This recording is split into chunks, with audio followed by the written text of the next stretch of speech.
ایک شام میری ماں نے دن بھر کی محنت کے بعد رات کا کھانا بنایا۔ ماں نے والد کے سامنے انڈے، سلاد اور جلے ہوئے بریڈ کی ایک پلیٹ رکھ دی۔ میں نے جلا ہوا بریڈ دیکھ لیا تھا اور میں یہ دیکھنے کے لیے انتظار کر رہا تھا کہ والد اس کے بارے میں ماں سے کوئی شکایت کریں گے، لیکن میرے والد نے مسکراتے ہوئے کھانا شروع کر دیا۔ کھانا کھانے کے بعد وہ اپنے کمرے میں چلے گئے۔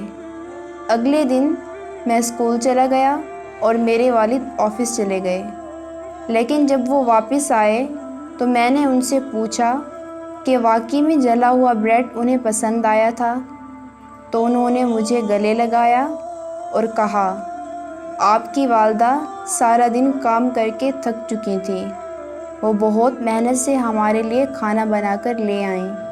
وہ جلا ہوا بریڈ اتنا تکلیف دہ نہیں تھا جتنا کہ میرے الفاظ اسے تکلیف پہنچاتے۔